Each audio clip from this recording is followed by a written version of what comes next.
using body language.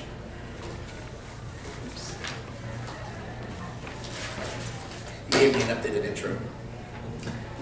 Bryan came back to Toastmasters 9 months ago with 7 out of 10 speeches completed from the Competent Communicator Manual.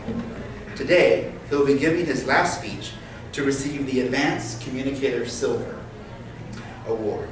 Bryan will be speaking from the Better Speaker Series using body language. The objectives of his speech is to provide the audience with material, thoughts, ideas, gestures, and body expressions they can incorporate into their own speeches. Using body language, Bryan Swanson, using body language.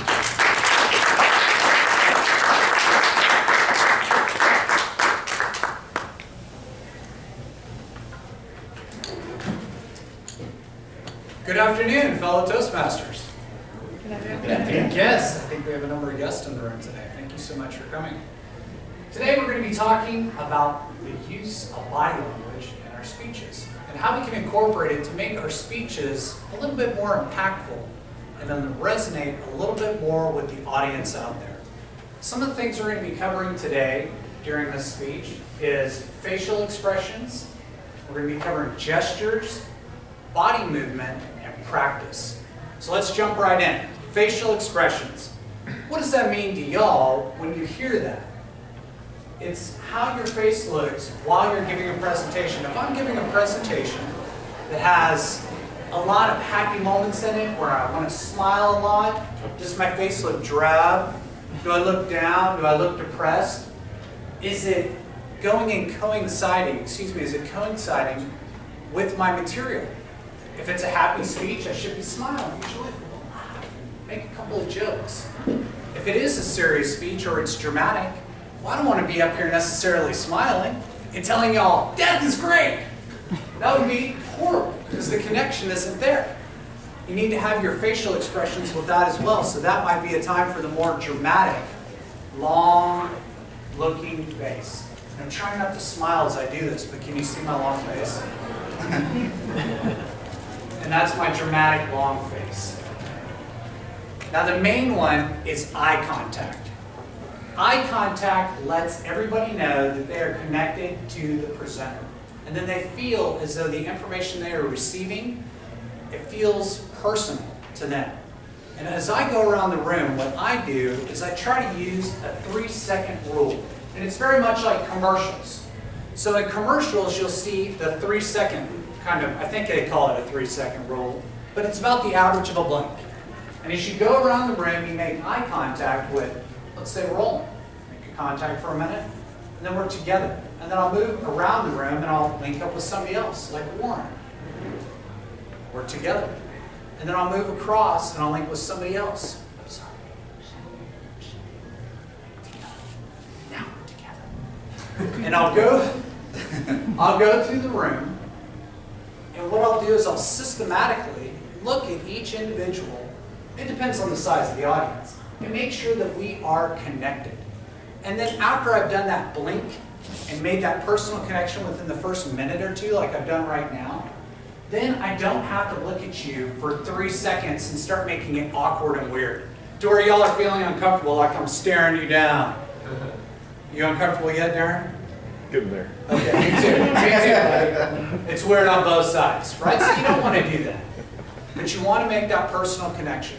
Next is your gestures. In the Better Speaker Series, they have 3 gestures that they'd like you to consider. The 3 gestures are conventional, descriptive, and emotional. Conventional to me means very candid. I'm in a sales meeting, I'm doing a product demo, and I am just showing you whatever the material is, which could be on PowerPoint or a product, and I move back and forth and pace, and this is the pace of my conversation and my speech, which is very conventional. Now we move on to descriptive, and I'll give you a scenario. Imagine, I'll give you 2 scenarios, excuse me. Imagine I'm in an orchard. I see the sunlight come through. There's some fog on the ground lifting. The sunlight hits a red apple, and I notice it. I reach up, to the apple and I grab it off the twig. It's dirty. I wipe it off on my shirt and I take a bite. Is my material connected with my body when I'm giving that?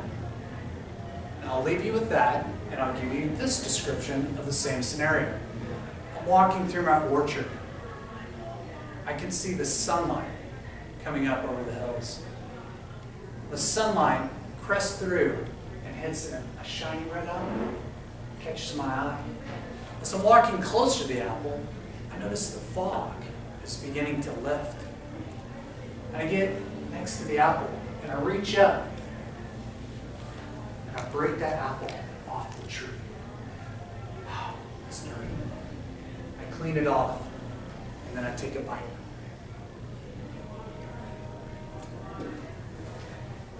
Given those two scenarios, number one, my body wasn't connected. I stood dormant with my hands at my side. And it was descriptive, but it didn't really connect with it. And then on the second scenario, I used a lot of different angles. I'm sure when I went like this, y'all could imagine a sun. When I talked about it beaming across and seeing kind of a glare off the red apple and the sun, you could see that. When I talked about the fog like this, lifting, you could see those things. And then when I broke it off the branch, dusted it off on my shirt, and took a bite as to show how sweet it was, and wiped my mouth. All those things pull you in as an audience member and make you more connected to the presenter. The third is emotional. Emotional is the hook. This is something I'm working very hard on, is how to bring out emotion while giving a speech. If you can bring emotion into it and really show that face and that connection with people, your speech will carry on past the doors once they leave. Next is body movement. How do we incorporate body movement into our presentation so that it flows, so that it looks natural, so that we can bring things up and not be so dormant or conventional?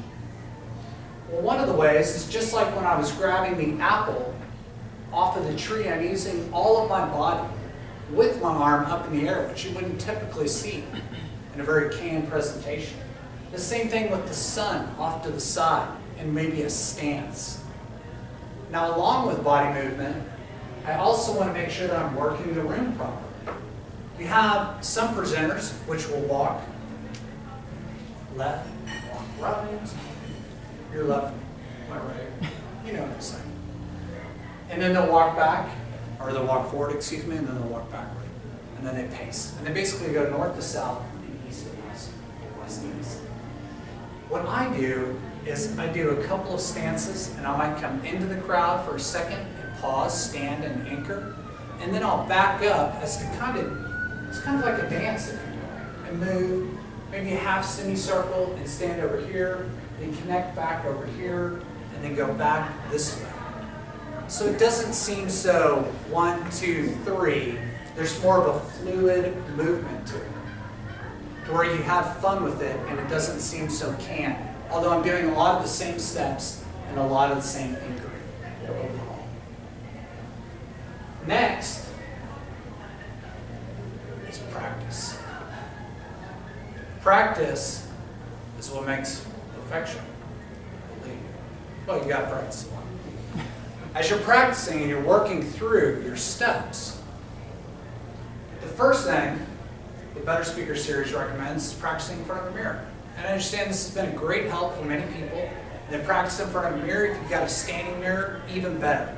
That way you can see your entire presentation, get dressed up.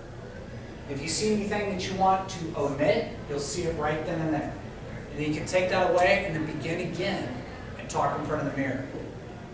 The next is video camera or videotaping, much like I'm doing right here. This is the most powerful tool that I have ever used to help me evaluate my speeches and see what I'm doing and what I need to change and what could be better and how I'm connecting with the audience. And when I review these tapes, at first it was a little uneasy. But as I moved on, I began to evaluate myself as an evaluator. as though I'm looking at a speech of somebody I've never seen before. And what do I think about this speech? And I'll just make notes. They could be mannerisms, different things that I want to omit. Could be this, could be that. Maybe I do this. Maybe there's something that I do or one of y'all do that you would like to omit, but until you see it, you don't know that you do it. And then it makes your presentation more effective for your audience. One of the main things is a drawback when communicating with the audience is if you do something or you act a certain way, it takes away from whatever material and content you're actually delivering. You don't want to do that. Next, practice with family, friends, colleagues. Now, family is a funny one. Have you ever given a presentation in front of a family member before? Anybody here? Has it ever made it all the way through? Because it's never made it all the way through for me. I've done this countless times for years, like 15, 17, 18 years. Probably about 18 years I started doing this. And I'll get about halfway through and then the family member thinks it's a good time for a joke, which is okay. But that's exactly what happens. It's time for humor. And then they make a joke and we have a couple minutes. And I've only got off 2 minutes of my speech. Then I need to restart again, make it about 3 minutes. We have more jokes. Go about 4 minutes. I'm getting nowhere. I'm not really getting the critical feedback, although it's a good time. Friends, the same thing. You're at a backyard barbecue. I don't know if that's the best place to be giving a speech. Hey guys, come on, let's go inside. Let's go sit, outside of the barbecue. We'll go in the living room and I'll give you my speech real quick. I'm sure everybody's up for that, right? So maybe ask your colleagues. Those are probably the people that are they see presentations every day or every week, and they're going to give you the best evaluation. They're in the same type of work that you are, and they'll know what to look for, and then you can ask them for feedback. And that would be a great way to get some additional feedback. So as a recap, some of the things that we covered today in using body language is we talked about facial expressions. We talked about, am I happy? Am I sad? And what's my eye contact look like throughout the room? Gestures, we talked about the conventional, the descriptive, breaking the apple off the tree, and emotional. You get that hook. Next, we talked about body movement. Again, sunrise, apple off the tree, and how we're working the floor. How we're communicating and working with people on the floor. And last is practice. Practice, practice, practice, and continue to practice. I hope that some of this information today has been helpful, and that y'all will all be able to benefit. And yes, I do need to get rid of the word y'all. It's on my video recording. I'll be evaluating that later. It's been a pleasure. I hope you found some value in this today and all become better speakers. Mr. Toastmaster.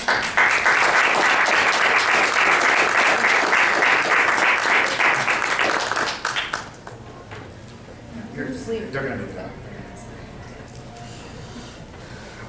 Just like my podium.